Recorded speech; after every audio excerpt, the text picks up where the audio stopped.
All right, guys, I got Greg Alexander, Lockup Legends and Lessons. Greg, I appreciate you. How you doing today? I'm doing well, man. Thank you for having me. Absolutely, man. My pleasure. And I do appreciate it. I think we talked 2 weeks ago before we actually got on the air here. So I thank you for being able to work this out.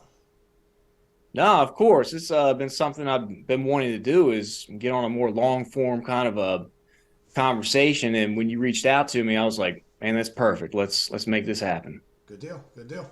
So I appreciate it. And I want to let you know that I looked at some of your stuff, but I didn't get into as much as I wanted. I got kids and I was busy and stuff. So why don't you tell everybody what you do, what you have been doing, and what your current situation is right now, and maybe even a little backstory. Of course. Yeah. So I started the channel about on YouTube just about 2 years ago. I felt led and kind of like pushed into creating some content finally about my prison experiences that I went through. I had gotten locked up in 2003 and I was 21 years old. Subsequently was sentenced to 21 years in prison. And I was like, wow, that's a pretty poetic kind of thing right there, 21 at 21. So I was like, okay, here we go. And long story short, not going to get into that right now. Ended up doing 7.5 on it. I didn't want to talk about it for several years. This was just not something I wanted to speak about with anybody.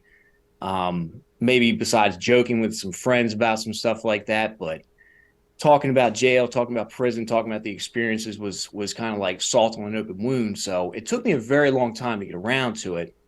And I've wrestled with the idea for like 4 months, real hard. I was like, I am not putting my face out there for the world to know that I'm a felon and never be able to get work again. Because I'm working blue collar for the most part, jobs that I can get.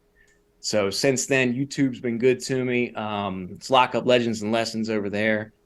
And TikTok just recently started really opening up for me in like pretty much like the last 10 days. Some pretty extraordinary view counts just popped up out of nowhere. And I mean, I had like 200 subs on there for like a year and a half. And then within the last week, I'm at 32,000. And for me, that's just absolutely mind blowing because I didn't think anybody wanted to hear this stuff. So I definitely don't glorify prison. I don't get into it talking about how like, yeah, let's go in and do all this stuff, how to stab guards or anything stupid like that. It's more about how to stay home, because it's something that I did. I've been home 13 years. I haven't been in trouble minus a speeding ticket. So I mean, there's wisdom to be found in it, and I'm trying to pass that along to some of the younger guys now. Now that I'm feeling like I actually can do this. Yeah, I'm proud of you. I'll be honest with you. You had to keep your nose clean just to be able to turn that into 7 years to begin with. You ain't lying, brother. That Yeah. that could have run that bit up real quick, real easy. One wrong move, and when I look back on it, I was blessed because when I did get out, if I would have gotten in any trouble in prison, which I did not, I got all my kicks out in the county jail, which was about 10 months or so. Got some fights, some stupid stuff there. Learned how to fly under the radar through prison, kept my nose clean, avoided a lot of the stupidity. And if I would have made one mistake, I would have missed my grandfather's funeral. And because he died like 6 days after I came home. And this man came to see me every single month when I was all the way up in prison. He drove 4 hours each way. And so, yeah, there's something to be said for keeping your nose clean because you never know what it could take from you. And that's something that I probably would never forgive myself. You know what I mean? Yeah, yeah, that would have haunted you without a doubt. Yeah, I don't believe in mistakes because there's no way you would have sit a week just enough to take a shower, get your mind right enough so you can look at people correct without anything. Whew, I couldn't imagine, man. I couldn't imagine. It's a chalk line you got to walk, but if you do it, it can reward you, and if you don't, it can really punish you even more severe. So, how much reading did you do while you were in there? 7 years is a long time to reflect, man. I read a lot. I got to the point where I didn't want to read anymore for like a year. I was like, I'm good. I'll play cards. I mean, I picked stuff up, but I wasn't like as voracious with it, tearing books apart. read a lot. I like to get into the classics when I could because, a lot of the newer stuff, not knocking it. We didn't have too many Stephen King novels in there because they would always get taken from the library or guys wouldn't come off of them if they had them in their cells. So you had to get the classics kind of because it was a matter of what was available. So I'd read some more stuff like that, old literature, even got into Shakespeare for a while. Guys used to make fun of me when I was in the dorms. They're like, "Hey, what's up, King Lear?" I'm sitting over there reading out of my bunk. Everybody's fighting in the corner. And I'm just like, man, this place is stupid, But yeah, I love to read. I haven't as much since I come home, obviously, but absolutely, absolutely got into it. And yeah, I did read a bunch. Okay. So you do get the opportunity to see family, get everything straightened out. You take some time off, you get your mind right, and now you're back doing things to help other people understand. How did that start? What was that first day like? First day home. No, jumping into TikTok and Instagram, trying to get this new Um, message out. it was pretty much jumping into the deep end. I'm sure, as you must be aware, content creation is difficult, and especially when you're doing it by yourself, it's even harder because there's a steep learning curve. Like when I go back and look at the first couple of videos that I put out on YouTube and TikTok, oh man, I'm embarrassed because I'm like, look at the quality of these things. They're trash, and I didn't know what I was doing, and I still am learning how to do it. But it's like when you do it all alone and by yourself, you got to put that time in. So the very first day doing it, I was like, man, I've got to stretch myself or I'll never be able to do this thing. I got to step into a new territory where it's not going to happen. And the fear that, like the anxiety and the self doubt that you hear in your mind, which is like, you can't do it. It's going to suck. You're going to look stupid. You're never going to get a job. You got to just push that crap out, man, and be the master of your own self dialogue. It's just like going into the prison yard for the first time. Yeah, it's a little bit frightening, but then you look back after a little while and it's like, people, you know how to get into the weight circles and it's different and you're used to it. And then you become not only used to it, but you become a veteran of it. So that's what I'm trying to do with this. But it's brother, it's some hard work and a lot of long hours. I mean, I just got done shooting videos maybe an hour ago, went back and just sat and relaxed, played on the phone before we linked up here tonight because I was like, man, I'm gonna be up till probably 3, 4 again this morning working. So it's it's what you put into it is what you're going to get out of it. But man, you got to take that first step, and if you don't do it, you'll never know. So I agree with you on every single bullet point you just made. Because my first episode was a pilot episode, and I just told my backstory of why I wanted to do this. I listened to that like 3 times. I had to take it down. I had to take it down. I'm 60. yeah, This is episode 63, nice. and I had to make a new pilot. There was no way. It was so irrelevant to what has evolved. Because not only does the quality change, but the stuff you use changes. Your mindset changes. Your goals change. Because I personally didn't realize how this was going to navigate. I thought it was going to be me and my daughter. I thought we were going to be doing like a one-on-one talk. I didn't know I'd be talking to content creators. That wasn't the original intent. So you just don't know. But I'll be honest with you, if you're not brave enough to go for the first step, you can't even take your journey. You can't even take your journey. Miss 100% of the shots you don't take, and I mean, you just got to keep taking them till you get good at it. And that's the only way you're going to get better is repetition, repetition. How many people have failed because they gave up right before their breakthrough? Like immediately before it, there's probably so many people that just said, man, I'm not doing this anymore. It's not paying off. I feel like it's a waste of time. And that's how I felt. And I put this video up last week about a prison stinger, how to cook water in your cell. And that thing had 1 million views in 14 hours. And I was like, yo, what happened here? Because I didn't have anything like that. Greg, And the so stinger's what got me. That's how I started talking to you, was the stinger, man. right. And that's something I had actually posted a long time ago, but I posted it wrong because I had it in the wrong aspect ratio for TikTok. I didn't know any of this stuff. So I was like, all right, let me go back and do this again, repost with higher quality. And then boom, and it just shot off. And I was like, man, you just got to keep knocking on that same door sometimes and it's going to open up. Yeah. I'll be honest with you, every person I talk to has a unique story on how they go, I don't want to say rags to riches, but from 2 or 3 or 5 or 10,000 subs to 50, 60, 100, or start making enough money to quit their job. And Yeah. none of the formula is exactly the same. No, never will be. It's Yeah, different for everybody. It's why everybody's got to try something different. And there might be some general guidelines, but the more you immerse yourself in your craft and what you're trying to learn and know, the better you're going to be at it, even if it takes some time. yeah. And I'll be honest with you, you do have great content because I'm not going to lie to you, those that Thank you. don't go, oh yeah, you do a great job. But I'm just saying for the actual people too, is people don't realize how interesting their lives really are. The most mundane part of what you would have considered a regular day in the prison would probably blow everybody's mind and create its own 2 hour Shawshank Redemption in and of itself. And you wouldn't even know the nuance that would blow people's minds. Like the stinger. To you, the stinger was one of the lower aspects. It was like a low resolution item on this. You know, what I mean, it's like making grilled cheese with an iron. You know, Yes. that's Yep. way low on your spectrum of things that Uh-huh. mattered. You're thinking this is how I learned how to do a front press or like a leg press or whatever it be, and like how I perfected that position while two guys helped me. That you thought in the yard was the most important thing, or conversations you had that got you out of trouble, or that one story with your uncle. Yeah, well, that was profound. Why don't you talk about that a little bit more, man? About the five tips staying out of prison. Yeah, go ahead, throw that out there again, because I think that's another one Sure. that's right there with the stinger, man.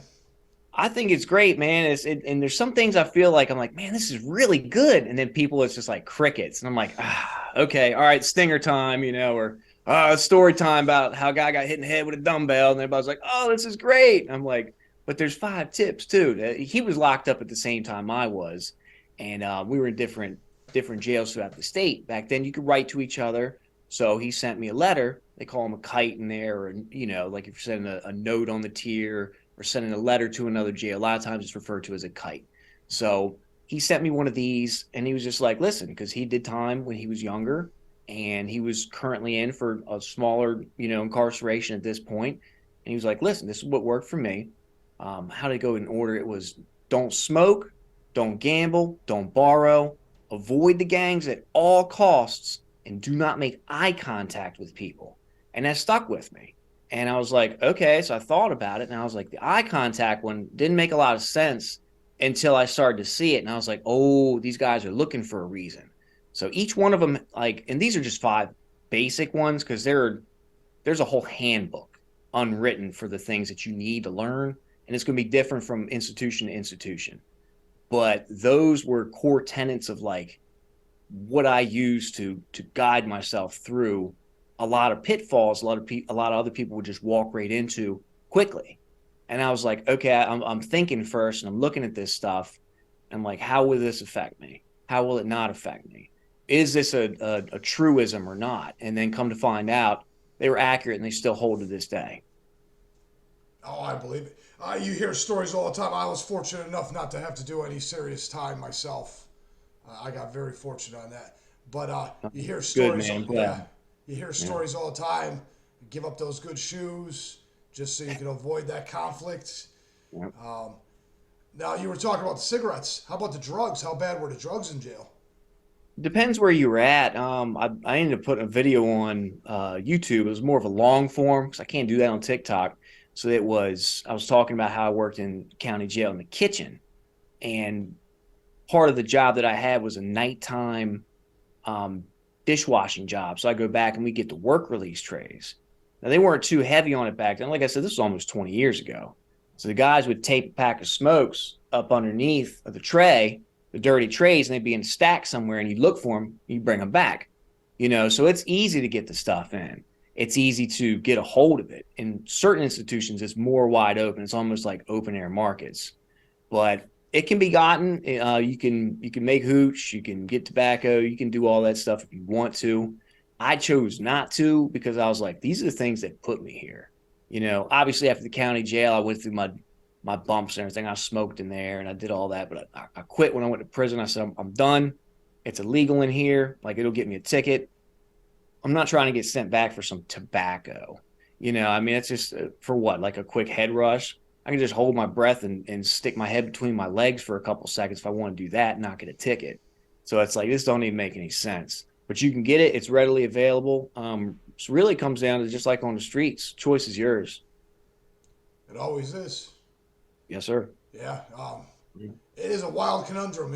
I feel like there's a fate out there that was meant for you, and then there's the fate you decide, and the two of them kind of cross at certain times in life, and it's a wild way the world works, man.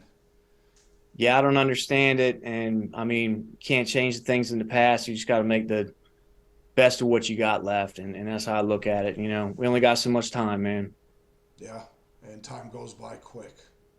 Dude, faster than I imagined. I was, like I said, 21 when I got locked up. I'm gonna be 42 this year. And I'm like, dude, where did it go? So And Greg, it could have. so Greg, on that point, man, what got you 21 years? Yeah, of course. This was a beefier story. People ask me all the time, and I usually can't spit it in 30 seconds. So sorry if I talk for just a moment on it. Yeah, go ahead, man. All right. So yeah, I was ripping and running, man. I was really, really, really abusing drugs at a young age. And I had my reasons from my past that kind of pushed me into trying to erase a lot of the hurt and the pain that you have that you may have experienced as a kid. Maybe I'm speaking to somebody out there that gets this.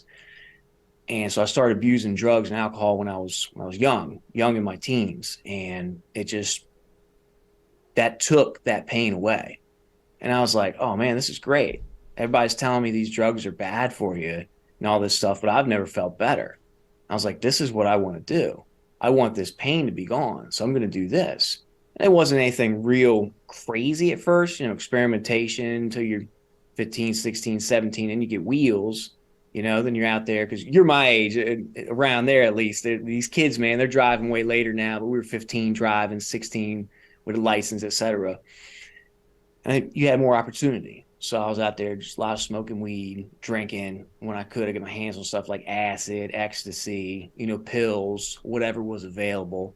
And then I never did coke until I went to California. I went there when I was 19, and I just wanted to smoke weed the whole time, but they were smoking meth. And I was like, dude, that's crazy. I'd never touch that. And after like a week watching them, I was like, yeah, let me try it. Because they'd smoke a little bit and they're up for a couple of days, just getting a bunch done. And it looked kind of fun for whatever reason. I was like, I'll try it out. Trying to be cool too. So I did. Next thing you know, man, I was out there for a little while. Didn't get locked up there, thank goodness. Came back to the East Coast, and there's no crystal meth, especially back then. Heroin. Like, I'm near Baltimore. Heroin and coke, yeah. Yep. I'm near Baltimore. It's 2 hours away, and that's the heroin capital of the United States. Always has been. That's why they call it Bodymore Murderland, because it's the drug trade is no joke there. A lot of those guys, they were in the prisons that I was at. So that's what I came back with, that taste for meth, you know what I mean, which was much stronger than coke. It was way stronger, way cheaper, lasts way longer. And I was like, man, so when I started sniffing powder, it wasn't enough. So I just kept sniffing it and kept sniffing it. My nose would close up. Whatever side I was snorting on, it would just completely close up within a certain amount of time, which I learned after, several times, snorting it, man. And I was like, dude, so I have to pack it in as much as I can, as quickly as I can. And that's what I'm going to do. It's like I'd split an ounce with some buddies, they get 10, and 8, and I'd have 10 grams, another have 10, another have 8.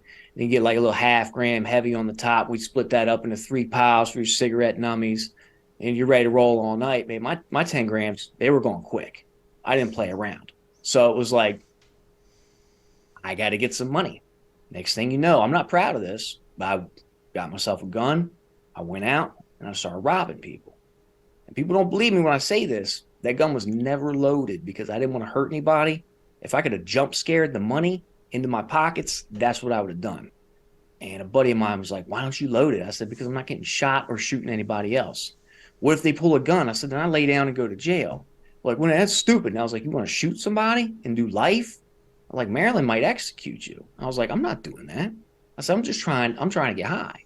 So I ended up doing this for a while and I got away with it for a long time.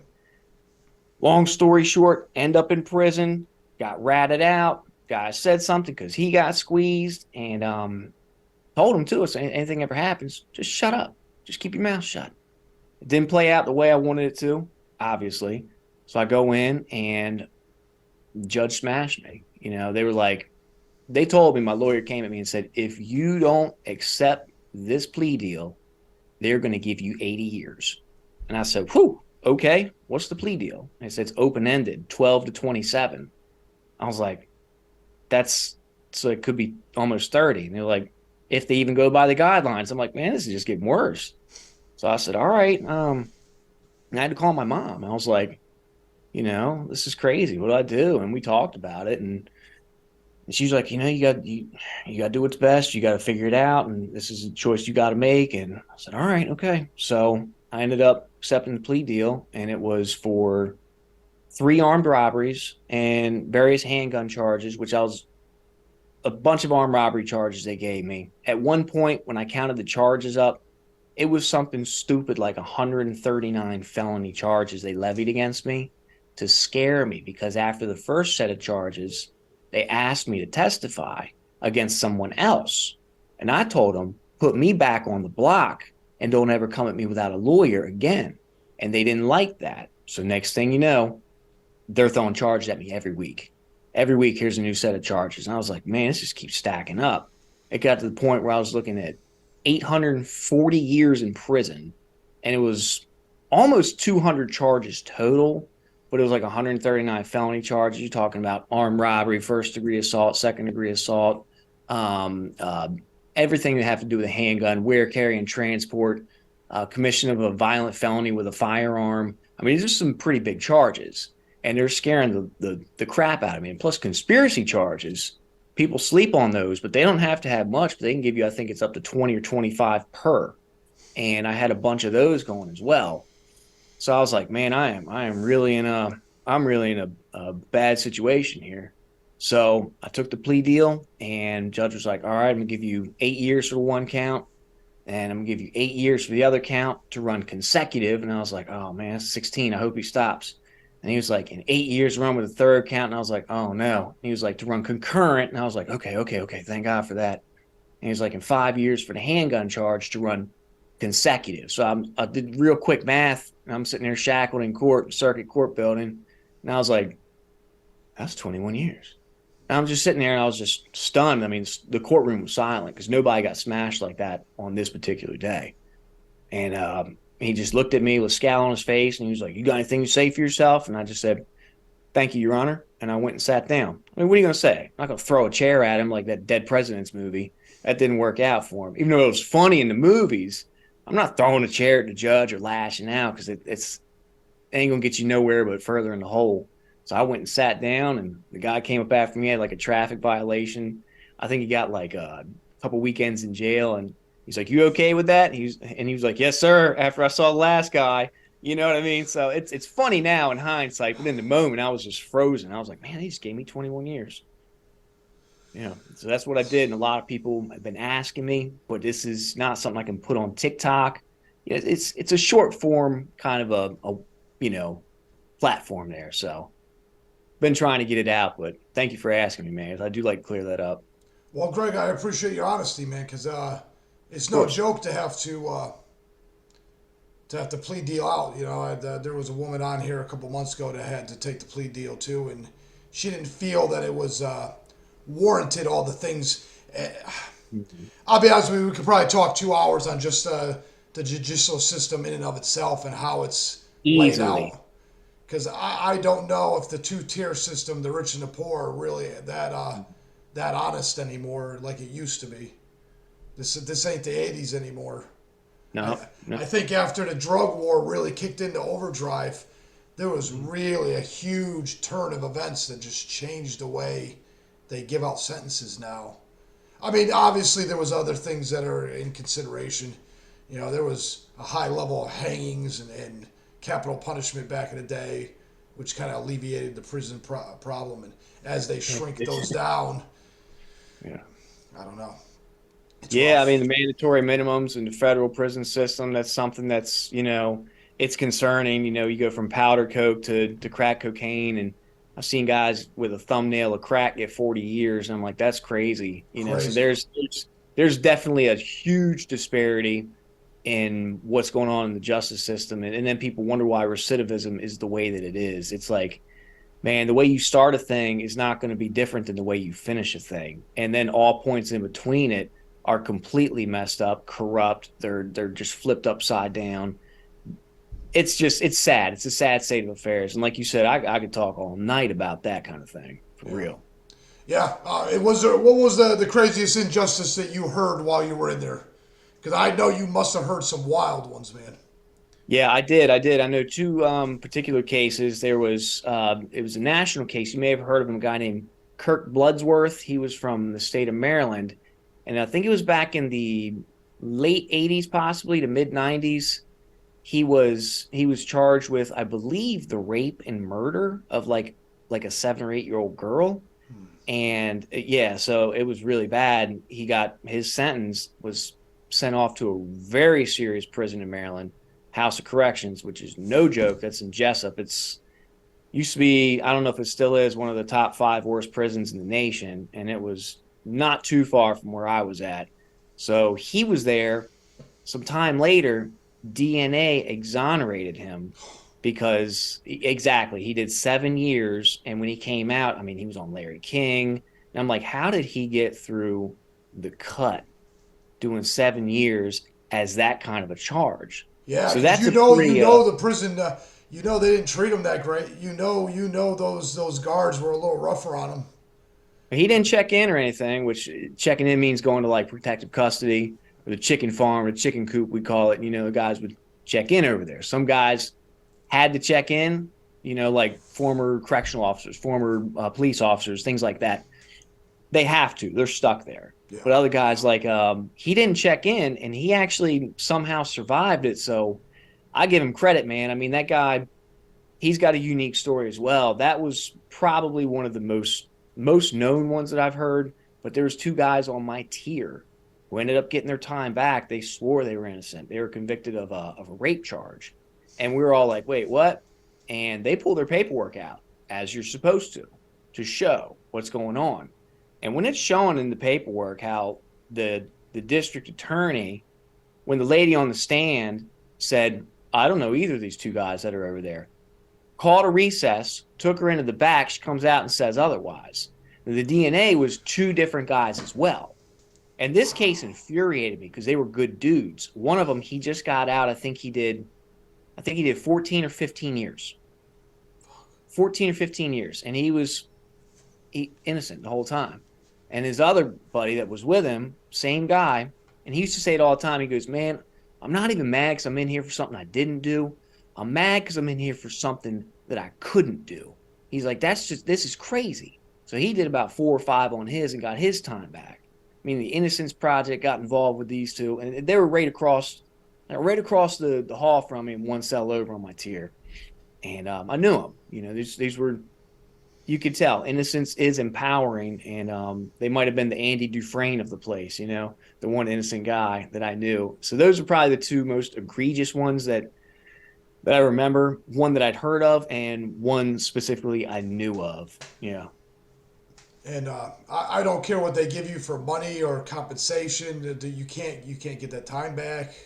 And like you said, not only is point A and point B 2 different places in a spectrum of situations, but there's all kinds of little points in between that you just can't get back.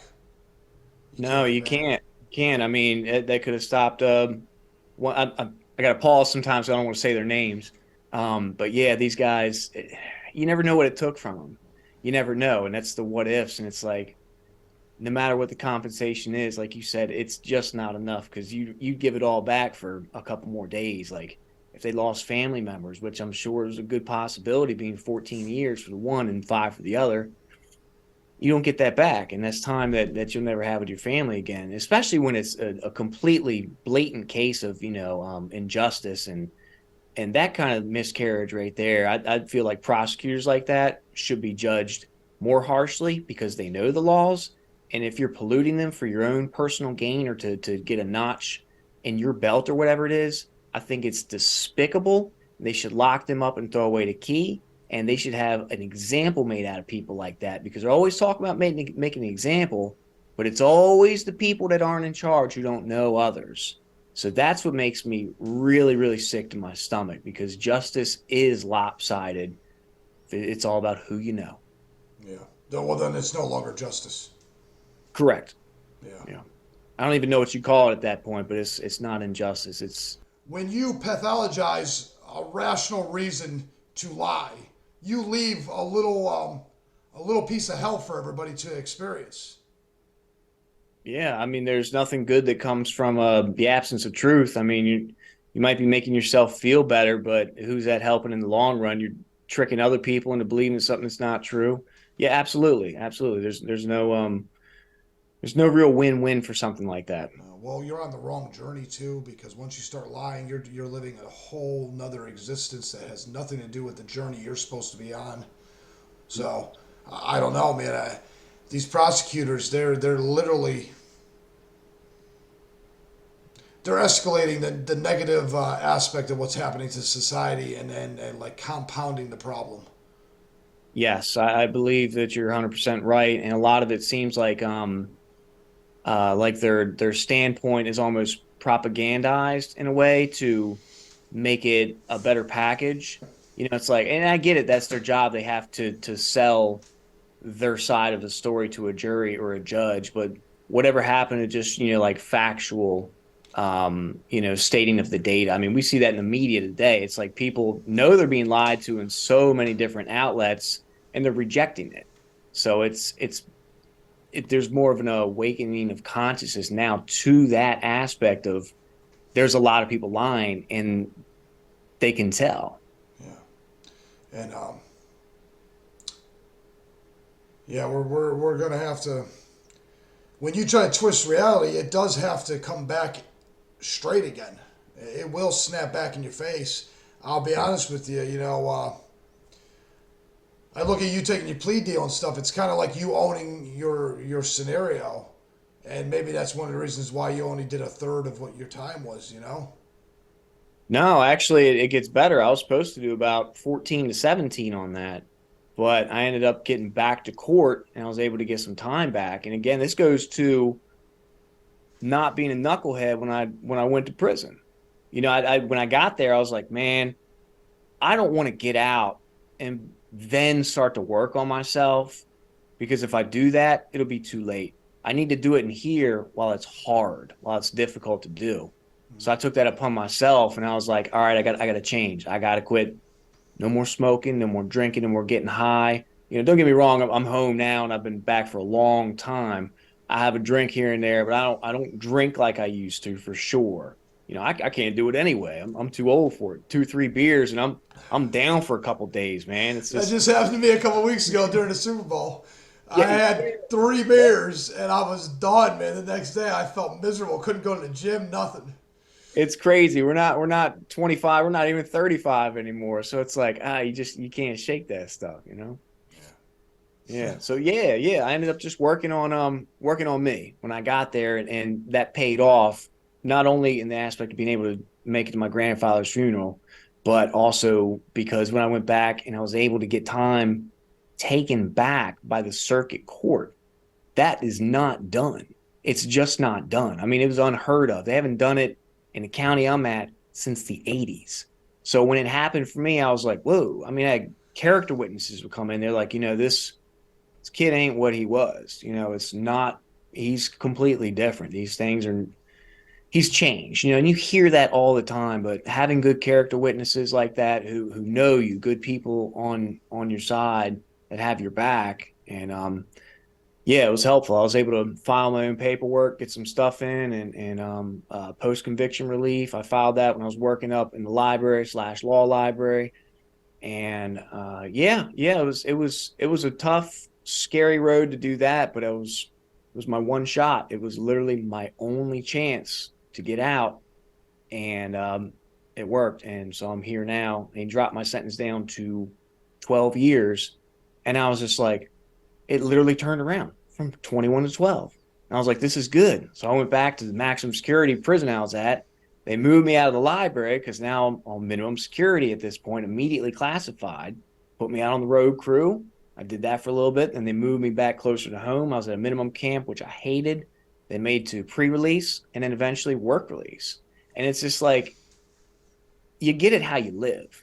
If you live right, it's not always going to benefit you, but if you do, it'll benefit yourself, and it might benefit you as well in the externals. And you got the flip stance too. There's people who just do whatever they want and they have a successful life, but how are they inside? I don't know. I can't answer. It's a long game. You have to play the long game. So when you're doing sure. the right thing and you're being honest, you're telling the truth. There's perks like people being character witnesses when you need them the most that you're not going to get from those guys that are just doing whatever they want. No, because people can smell authenticity. Oh, without a doubt, yeah. That is, I think that's something that's so scarce nowadays that people want it so bad. They yearn for just the honest truth, man. I agree more than you know. It's just people are craving for it, and there's not enough of it out there. So when it comes around, people cling to it. And it's just like, man, we need to get more people who are legit, authentic, true to themselves, and actually like living what they say they're living, and not putting up that facade, or that whatever it is that they're trying to put out there. It's like that hood rich stuff. Quarter tank of gas in my new E-Class. It's like, come on, man. It's like, do you want to pretend to be rich and be poor, or do you want to pretend to be poor and actually be rich? And I'm not speaking monetarily, but in your humility and then like your circumstances. I believe that is definitely linked together. Yeah. Oh, without a doubt. And we have an opportunity to be thankful for what we have when who knows what the future holds. No one knows what tomorrow brings and how it's going to play out. And you got to take advantage of what you got. And you sound like you have a second chance, and you're taking full advantage of it, Greg. And I appreciate that. Just seeing that reality manifest in a person, man. I'm doing my best, and every day is a struggle. We all got ups and downs, but I'm better today than I was yesterday and day before, etc. And sometimes it's 2 steps forward, 1 step back, but sometimes you got a good week where it's 5 steps forward, and it's like, all right, okay. And then you got to cling to it and remember what got you there, and not just float on that feeling of like, oh, I just keep doing. Got to keep grounded and keep focused. And like you said, man, being thankful is so important, because you never know. I mean, I've been eating ramen noodles for years, and now I'm making pasta at the house and doing my own thing. And I prefer that. Oh yeah, I'd much rather steak than a grilled cheese sandwich. That's for sure. Yeah, buddy.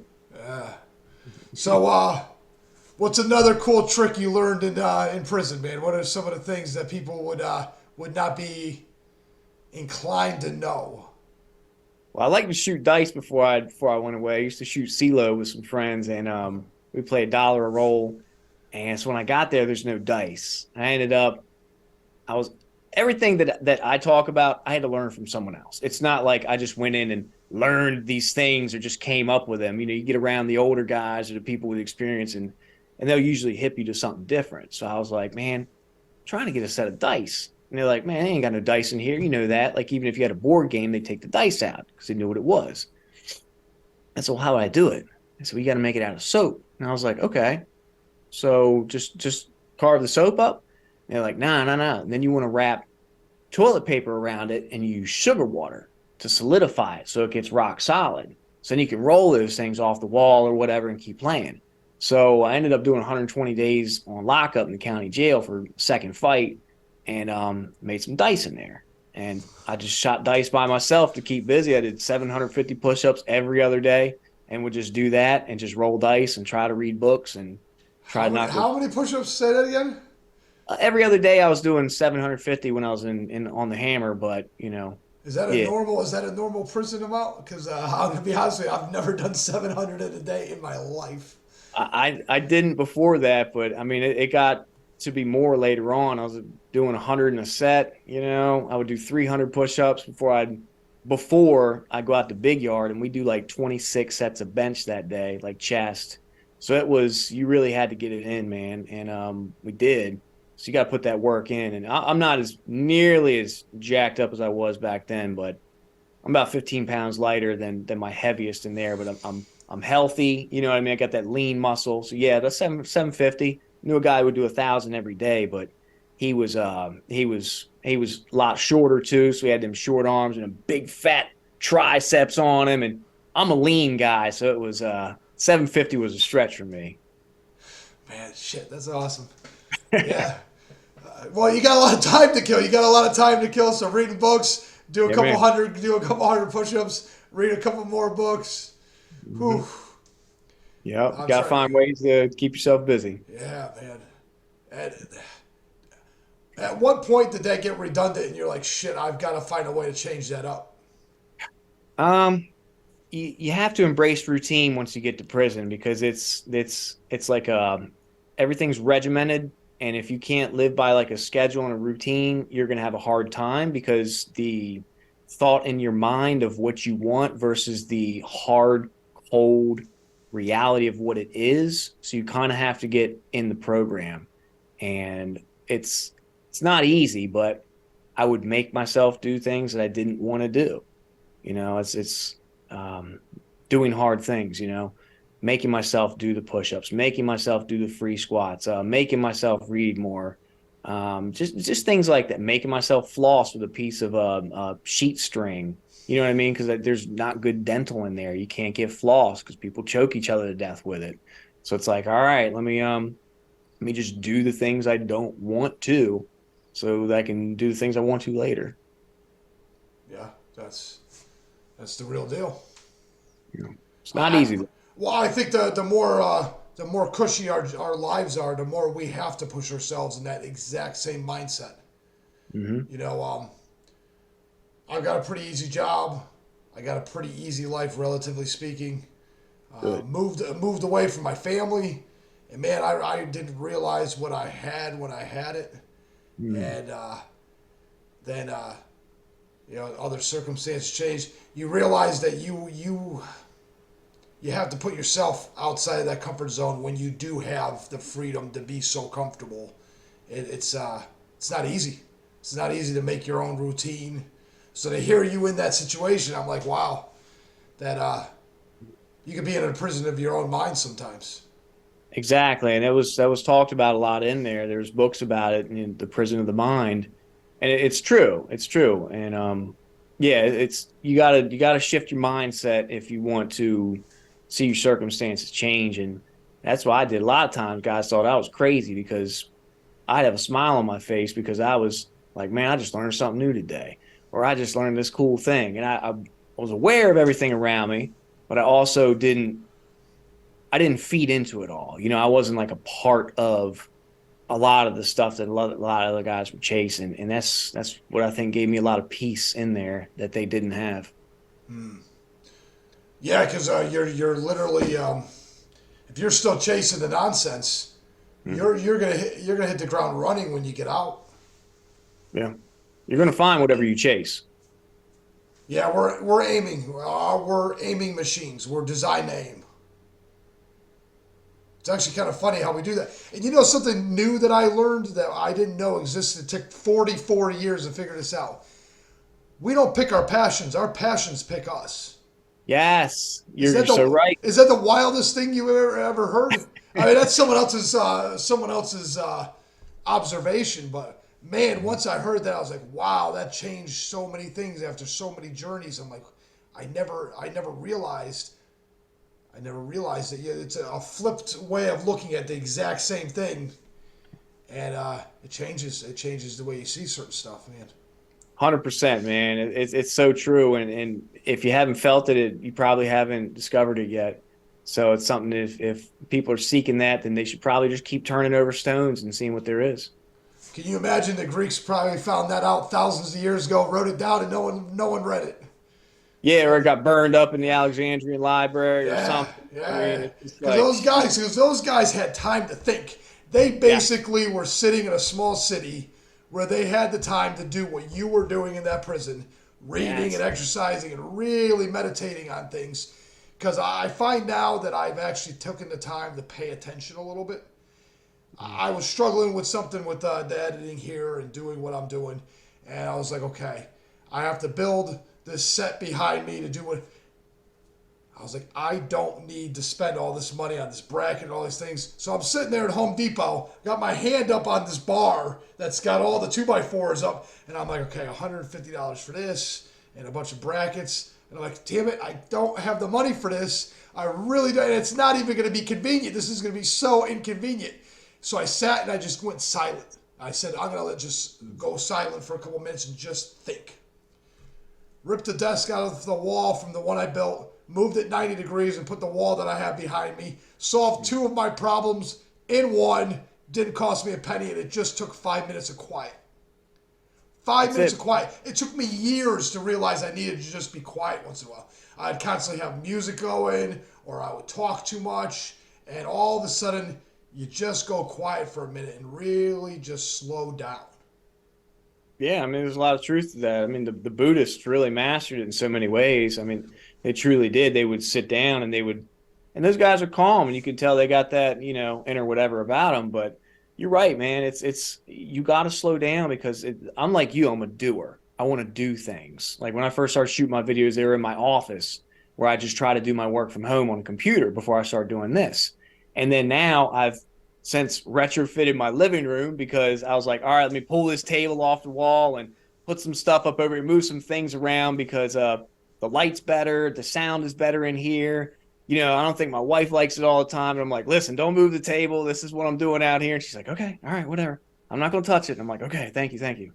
It's a fun adventure because you don't know what's going to happen next. As you're inventing it and creating it and coming up with it, something goes a whole nother way or epically fails or no one pays attention, but that's absolutely irrelevant to the adventure. No, you ain't lying, man. It's probably my 10th iteration of moving things around and way I'm shooting things. And it's like, I think I found it now. And I'm sure the 10th one from now, and I'm on iteration 20 of however this turns out to be, I'll be like, yeah, I think I'm there now. And it'll always change. You know what I mean? Yes. You don't And want to get stagnant. yeah, and then 20, iteration 20 plus iteration 2 with a twist, all of a sudden is the magic moment. Yep. Yep. Yeah. You If just you were don't able to know. see what it looks like, it looks crazy. I got my computer up on a box. I got this other stuff having a microphone all in my face right here. I'm trying to keep the cat quiet over that way. It's just like, it looks nuts in here, but it works. And you got to do what, when you're chasing your passion, like you say, it makes sense, man. It really does. Yeah, yeah, I love it. I was lazy and bored for so long. And just going through the motions, you got kids, you got a wife, you're expected to do certain things. And there's nothing wrong with that. Once you take that responsibility, it's your duty to fulfill that responsibility. But don't want to die on the inside, man. No, a lot of men seem to have that problem too. It's weird. They die on the inside because they quit chasing things that make them happy because they prioritize the needs over of their family, which is not bad, over the needs of themselves as well. But when you pouring from an empty cup, there's only so much you can give. So it's good to find that balance, man. It's all balance. So it's like, got to take care of your family, but you also got to take care of yourself. And if that means telling your kids, hey, y'all need to leave me alone for a little while, or hey, I need to go do this by myself for a couple of hours and we'll get together soon, so be it. But yeah, it's just striking that balance is difficult to find, and most people just don't want to do it. Well, not only that, but I think we could do 3 times as much as we think we can. Maybe even Yes, 10. Maybe even 10 times. Another thing I learned was I don't touch my phone until I do a certain amount of things in the morning. Like I I got love this, that. yeah, I got this stupid little routine where I make my bed, I do this. A lot of prison stuff actually. Ironically, a lot of dumb things: brush your teeth, make your bed, all these dumb little things you got to do because you got to go to breakfast in the morning, right? Yeah, buddy. So I got all these dumb little routines I got to do, And then I reward myself with the phone. But here's the deal. When you have 5 dumb things to do that you don't want to do, you become hyper efficient at doing them. Yeah. So now all of a sudden, the things that I would let linger until noon, I could do in 20 minutes instead of 40 minutes. Yeah, no, there's a difference between being busy and being productive. Yeah. And once you figure that out, it sounds like you've got it figured out right now. That's Oh awesome. yeah, well they're all in their infancy stages. These things haven't existed for 5 years yet. Another thing I'm doing that really makes a big difference for me too is once I figure out how to edit something, I find out how to do it as fast as humanly possible so I can pump out that video that day. I just moved my desk. I just bought a new computer. I just bought new software. So I'm not going to lie to you, I'm like 4 episodes behind. I've been doing 3 or 4 episodes a week and publishing them that day or the next day for like a month or 2 now. So I am so inner frustrated with the fact that I'm behind like 4 episodes. Blowing my mind. This girl, this OnlyFans girl, she's like, I'm ready to publish stuff. I'm ready to push this episode. I'm like, I haven't published it yet. I still haven't done the multicam because I learned how to take this video and zoom into you and zoom into me and make 3 videos out of it like I got 3 cameras. But I've been struggling to make it work properly. I just got it 20 minutes before I talked to you. Just got it. It's a lot of work. People have no idea. They're like, well, you're just shooting videos. It's like, dude, you don't even know, man. It's so much. And like you said, like that one hiccup or the new software or getting used to a new computer, it makes a world of difference. You got to put hours into it. But I mean, it's worth it when it pays off. And then your skill base is so much wider too, that you feel like you're more accomplished and you've actually done something as compared to the guy who, it's like, well, I can shoot videos. There's talkers out there. Oh, I could do that, or I could do this. It's like, okay, show me, and they can't do it. So they're not putting the work in, man. And you put the work in like you're doing, and it's just going to keep paying off. I scrolled through your podcast when you first reached out. I checked you out on Spotify. I was like, cool, I added you on there, subbed on YouTube. And I'm not on iHeart or anything like that, but I assume you're on there as well. Yeah. So I went back and I was looking through and I was like, oh yeah, he's been doing this for, however long here. And it's like, his stuff is getting better each time too. I'm like, I get that. And I was like, I felt like a there's a like camaraderie because every time you yeah. say something, I'm like, wow, man, this guy. Yeah. Yeah. We're on that same path, man. And it's just totally different roads, but on that same path, if that makes sense, Yeah, I get it, man. I get Yeah. it. Greg, this is awesome, man. So, so what's one of your big projects you're doing right now? Oh man. I just started writing Substacks about 2 weeks ago because I was like, it's taking me a long time to talk about this. Maybe I should start writing about it as well. And I feel like I've had a decent gift for writing, and then I put some things out there, and people are really receptive to it. And it's not like I'm getting paid or anything on there right now. I'm just trying to do it to get it out. Everything's free for a long time because I want people to see the content. And after I wrote just a couple articles, I was like, I should write a book. So I've been doing that here since I just literally started this Thursday afternoon. I was out on my back porch. We finally got some sun up here in Maryland.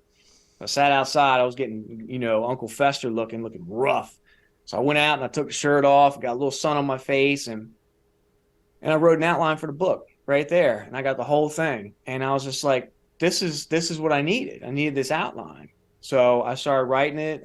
First night I did like 2,200 words, and I'm trying to do like a 30,000 word book. Nothing too crazy, nothing too long. Like if you're familiar with like James Allen, As a Man Thinketh, it's only like 7,500 words or something. And I wanted to be something similar to that, but that's my project right now. I'm writing a book called Wisdom Behind the Walls: Surviving Prison, Thriving in Life.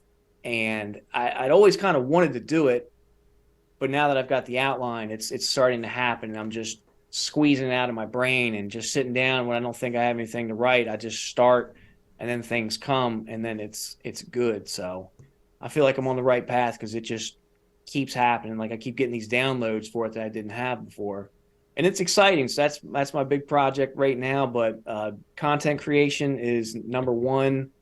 Besides, the book is right there, close to number two, and that ties in with the Substacks as well, just the writing.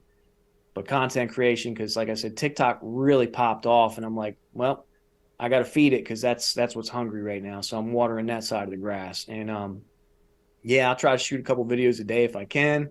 Try to edit them. Sometimes they're trash, and I got to throw them out and just go back and redo it. So all these people make it look like it's simple and easy. It's not. But yeah. So that's number one is writing. Excuse me. Number one is content creation, then writing right now, and I hope to have the book out. See about self-publishing it so I can keep all the money. Within the next 2 months, I'd like to do that. I think I can get it done. That's awesome. You end up getting that book and you self-publish, I'll have you back on. And we'll make sure we push it Sure. for you as much as we can, man. Absolutely, man. I'd love to. All right, good deal. Absolutely. That's awesome. Yeah. So how long you been married? 3 years. 3 years. Yeah. I waited for a while when I came home because I wasn't ready for any of that yet, and I still was working on me. So yeah, we actually met at a job we worked at together, and never thought anything would happen. And then I had broken up with my girlfriend. She broke up with her boyfriend around the same time. I was like, always liked her. We got along, and I was like, hey, want to go get a drink? She was like, yeah. And then next thing you know, there we were. And Nice. it didn't take too long after that. I think we were engaged just a year later, and we were married 6 months after that. And Wow. I told her, I was like, when we get engaged, I was like, I've never been married, and I'm not trying to do this twice. So when we get engaged, I was like, it's going to happen quick. And then poof, it did. 6 months later, we were married, and it was awesome. Yeah. Congratulations. That's pretty cool, man. Thank you, man. Yeah. All right. So what do you see in the future, man? Besides the book and TikTok, what else? What else passions are you finding out there that are calling you? One of the big ones that I've had, and this was something that it's been put on the shelf for a long time too, is the topic of recidivism and its reduction, because it's important. We've got too many people locked up, too many people staying locked up. Stop. Cat screeching at me. Yeah, too many people. It's like over 2 million people or something stupid like that in the United States. And that's not okay. We lead the world in that. And it's not like, well, I guess people should just do better. Well, okay. Well, when they get to prison, what are we doing to keep them out? So when I came home, I talked about this extensively. I was put on a form of probation and parole when they let me out. It was called the VPI, the Violence Preventative or Prevention Initiative. And it's a serious like level of ultra parole. So it was for the first 6 months, I had to go in twice a week to the parole office, give them urine once a week, 2 phone calls, also within the 5 days, and they would come to my job site once a week. So I had like 5 contacts plus a urinalysis weekly for 6 months. And when I got off of it, they were like, "Yeah, we're putting you on BPI too." And I was like, "Cool, what's that?" And it was just a little bit less. So it wasn't as bad. And then it kind of like weaned down afterwards. I did like 3 years on parole. And it was to the point where I didn't have to come in for like every 6 months near the end, which was all right. And I actually paid my parole fees. They're like, nobody pays these off. I was like, I don't want to see you again. I was like, just take the money. And they're like, okay, you're signed off. And I was like, I want a printout right now that I'm done. And they're like, okay. So I got the paperwork. And it was shortly after that, the head of parole and probation in my county called my cell phone. And I'm quaking in my boots. I'm like, what did I do? I was like, am I in trouble? Did something happen? Did I get a false positive on a urine? Am I going back? And I was like, hey. And he was like, hey, it's such and such. And I was like, yeah, I know who you are. What's going on? He's like, I got a favor for you. Or I want to ask you a favor. And I was like, okay. I was like, what is he going to ask me? So he goes, we're having a DPSCS meeting. It's Department of Public Safety and Correctional Services. And you're the only person in the state of Maryland who successfully graduated VPI without incident. And I was like, really? And he was like, what have you done? I was like, well, I went to school full time when I came. I got a Pell Grant because just got let loose. So they paid for my school. And I utilized it. I went back and got some college. And then once they cut the Pell Grant off, I couldn't go. I was working full time and I was in school full load and I was doing this VPI mess. So they're like, we want you to come in and speak about it. And I said, okay. And he goes, but do me a favor. When you get there, don't tell anybody who you are. I was like, all right, why is that? And he goes, because it's a room full of suits and they're all, like prison officials, etc. They're not going to be receptive until they hear you start speaking. And I said, okay, you got it. So I went back and I wrote something out. And this was it was about 10 years ago. And I went in and sat through the meeting. And they're talking about all their stuff, their prison issues and the things that are going on, the minutes of the day and this meeting. And they were like, we got a special guest here at the end. And so I got my shirt and tie on. I look just like one of them. I'm not in there wearing some baggy pants or anything stupid. And I'm looking presentable. I go in, I'm clean cut, fresh shaven. I go up and I start speaking. And as soon as they realized I was an inmate, everyone in the room was like, you could feel like the air went out of the room. They were like, this guy has been in here listening to us the whole time talk about inmates the way that we are and how stupid they are and all this stuff. And I was like, man, this is great. So I had it flipped on him. I was trying not to, smile or laugh or anything inside. So I went through and I said my thing. And at the end, it was quiet for a second and they got up and gave me a standing ovation. And I was just like, oh, cool. I was like, I'm not used to this from y'all. So got a bunch of offers to go speak about recidivism, et cetera. But they really didn't follow through with it, but they all came around and were like, this is good. This is what we need. We need more of this. And I'm like, I'd be glad to help. Let me know.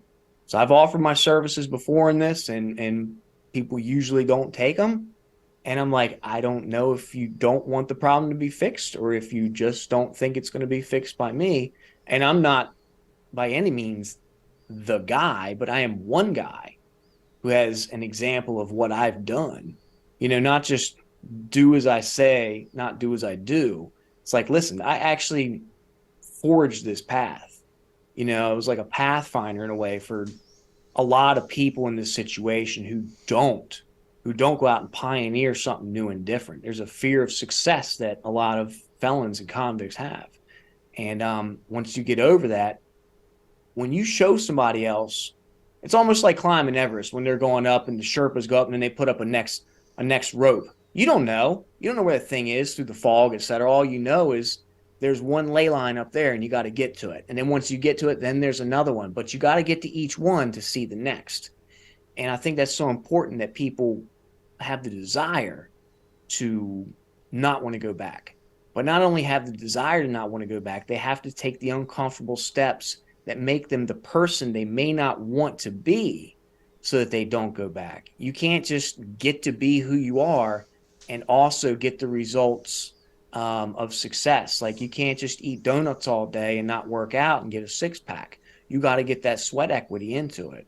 So I'm very passionate about this and that may be a book for another time, but right now I'm working on this other one. So we'll see what happens with it. But I've been open to speaking to people about it before, and I've had the opportunity a couple of times, but it's never really materialized like I wanted to. I'm like, man, this is something I believe could help people, but you can't force help on others if they don't want it, and if they don't come ask for it, there's only so much knocking I can do before I just sit back and wait. So we'll see, man. But that is something I definitely care about. Because it's important. We've got a fractured society of broken men who come out and they bring the problems that they had going in, plus everything they learned in those gladiator camps. They bring them out with them. And next thing you know, it's like, oh, why is the family unit destroyed? Oh, why is everything bad going on with this guy? He had time. Don't they take care of this stuff in there? No, for one, they don't really do much for you. You got to kind of pull yourself up by the bootstraps in a way. But it's a very nuanced, multifaceted topic that I would love to speak more to people who actually care to hear about it, because we've got problems. We've got serious problems in the prison system, but they can be fixed. It's not that hard. It's just the want to do it and to get a couple of people, key people, like figures of influence, authority, that they can swing some of these things. I know there's senators out there that want this. I know there's congressmen who want this on the state level, the federal level. They're around, but I don't think that they have anybody to follow to do these things. There's money for days. All these programs, everybody's like, oh, we need more money for them. No, you don't. You got limitless bankrolls for all these failed agencies throughout the United States, you're not lacking money, you're lacking leadership. You've got people in charge who have no business being in charge, and they're running it like a business model. So there's a human aspect and a human factor that they don't possess and they never will. So it's almost time to take the trash out with a lot of these organizations, restructure from the ground up, and they need a solid vision to do it. Yeah, and I'll be honest with you. Um, I don't know if there's going to be enough people with the stomach to do it. You don't need a lot. You just need a couple of the right ones. I mean, I there's like agree. what? I agree. There's only 200 people in Hollywood who control all the finances for it. So it's like it goes to a very small group of people. And when you think about it that way, it's like, if you get the ear or the attention or the influence of one person who has that ability to swing something, you can make a change. And it's not doesn't mean it's going to be a blanket nationwide kind of a immediate effect. But if you do something in one place that works, they're going to want to see it done in another place. And then that can spread like wildfire. And a lot of it starts with the community. And there's not a lot of community involvement. People are like, well, we need to do this, we need to do that. We need to get this, what do you call them, committee together. It's like, no, you don't. You need to reach out to your faith leaders in the community. You need to reach out to the people who run the homeless shelters.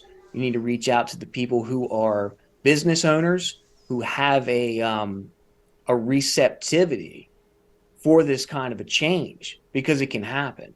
And then we got a lot of problems in the society. I mean, we're really going down the tubes quick in a lot of ways. I mean, I'm scared for our future in a lot of ways. But this is something that I know. And other people need to step up into their sphere of what they know and start talking about these things, because then and only then can you actually affect true change. Yeah. And someone else said one time, if everybody tried to do a little bit better to make things a little bit better, how much better would the world be if everybody just tried to? And then the flip side is, what if we just tried not to make it worse? Yeah, even if we just stood still instead Can you of imagine if 7 billion people just tried not to fuck everything up? I Just would, try. I would We don't. We love to don't see know. We that. don't know what the potential is, because how many people are self-defeating, or how many people are just haters, or how many people are just looking for an excuse to burn something down. No, I mean, I would, yeah, I would say a combination of that and change is painful. The old man has to die for the new man to be born. There's an element of that reality in every change. And when you throw money at it, you basically are saying, I don't want the old man to die. I think money's going to fix it for me. And just throw money at it. And I don't know if some of those leaders are ready to actually do the hard work. The little way, it's a very small thing, but the hard work to let that old man die a little bit. Because like you said, restructuring any part of any bureaucracy, no matter how small of a change, you know how much fight there would be from all the middle management? Do you know how much fight there would be from the people that are picking like little maggots, picking little pieces of, but you're right, all it takes is one man. All it takes is one man with one passion who's telling the truth and living his journey the way he's supposed to, that could change everything.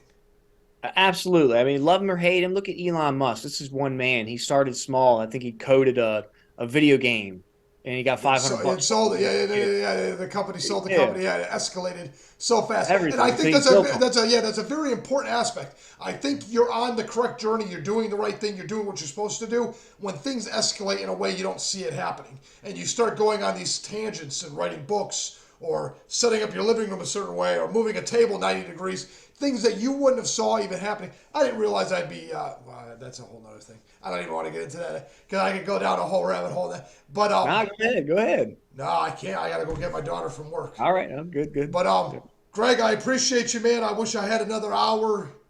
Uh, course. Of course. yeah, it was a good talk, man.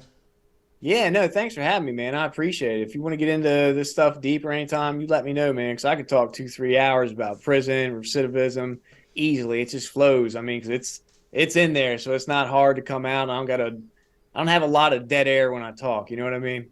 No, yeah, you got great speed too. It's not, you don't talk too fast either, so it's perfect. Hey, reading a lot in prison that helps. Just making it a little bit better. Just making it a little bit better. That's it, man. That's it. That's it. All right, Greg, go ahead and plug your stuff. Let everybody know where they can find you and what you're doing, all your projects. Yeah. Thanks for having me. First of all, I really do appreciate it. This is my first podcast, so I just want to say thanks, man. I enjoyed it, and I've been wanting to get out and talk to somebody. So I love your format. Just keep doing what you're doing. But you can find me if you want to on YouTube, Lockup Legends and Lessons. TikTok, it's at Lockup Legends or shorter videos. Substack, Superfelon, substack.superfelon.com. And same thing on Twitter, which I'm really not on there too much, is just at Superfelon. But just keep an eye out for that. And I'll be putting a book out soon, Wisdom Behind the Walls, Surviving Prison, Thriving in Life. Awesome. All right, Greg. Thank you again. You have a great evening, man. Thank you. Thank you so much. I enjoyed this.